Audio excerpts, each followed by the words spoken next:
But he will comply. So ito yung mangyayari nung king. You will not go to the union to submit your requirements. Hindi ka pupunta kay Pastor Gabinya.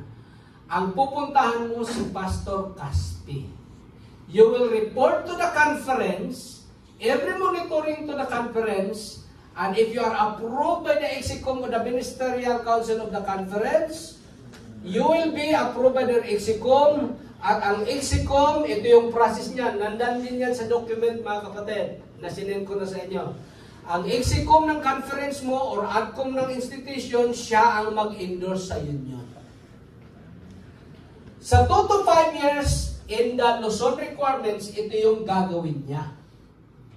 I don't know sa ibang mga area. Pero may nakaapado na pong gagawin siya. That is also practice in general conference. Sa General Conference, I have conversation with Pastor Ivan last 2017, meron silang checklist na kagaya nung sa Master Guide, that you will do, check how many requirements, the same with this one. This is already approved. Now, as to the process, pagkatapos mo ng 2 to 5 years, depende kasi yan, may mga iba kasi na may experience na, it depends upon the institution, or the conference or the mission to give reciprocity of your experience. For example, nag-district pastor ka na, so for 5 years or 8 years, kaya bigyan ka lang nila ng 1 or 2 years, so depende yan sa kanila. Sorry, because they are organic. And our responsibility is only to endorse. Now, we just want to be clear, what would be their accountability. What would be their accountability to their endorsing union?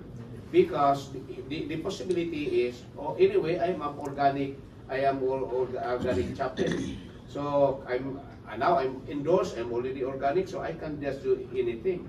So what if our chaplain do not live up into the standard of being a Seventh-day Adventist chaplain?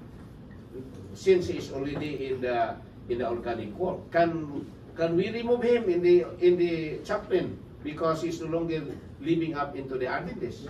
Good question. Yes, the answer is yes.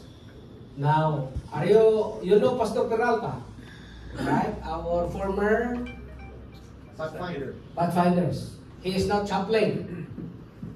Now he is assigned in the Middle East, and a good friend of mine is his neighbor. For a long time already, the General Conference is doing this. When our pastor become a chaplain, they will be given what we call LOL, Letter of Authority. LOA, Letter of Authority, that you will become automatic elder in a certain church where you are assigned, or associate pastor. The board of the church will recommend for your renewal of your CRASAP.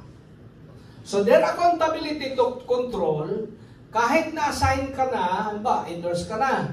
Kung saan ka ma-assign, magre-report ka pa rin sa iyong chaplaincy director from time to time, but not as extensive as the regular worker in the church. But you will report kasi ito nga yung mga membro ng chaplaincy department. No. Pero pagka, let me finish first. Pagka hindi na siya nag-stand according to our standard, even the chaplaincy law, kukunan siya ng credential. Hinahanap mo nga kanina, but it's provided in the law. Tatanggalin ng credential nila, hindi ka na maging chaplain kagad. Pag tinanggalan ka rin ng credential ng iyong simbahan, tanggal ka rin sa pagka-chaplain. That is provided in the Executive Order number 30. Now, para rin makontrol in our church, paano natin i-control? Dahil mag-active elder siya or pastor, associate pastor na certain church, yung church board niya ang magre-recommend sa kanya for the renewal of their CRASAP to their mission and conference. At yung mission and conference, the same procedure will also recommend for their CRASAP renewal. So it should be made clear to those chaplains that we have now in the service that they should report to the... Yes, and that is provided in the... Yeah, Pastor Ivan has additional.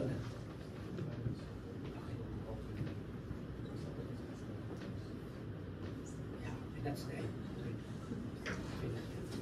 Okay, very quickly.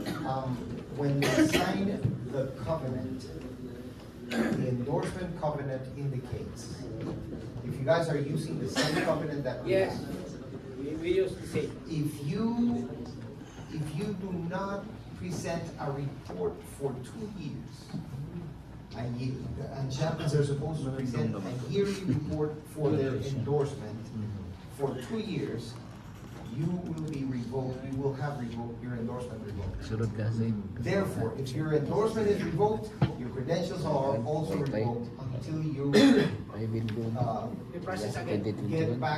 get back into the process. The other part of this is perhaps the other part where we have lacked a little bit, is that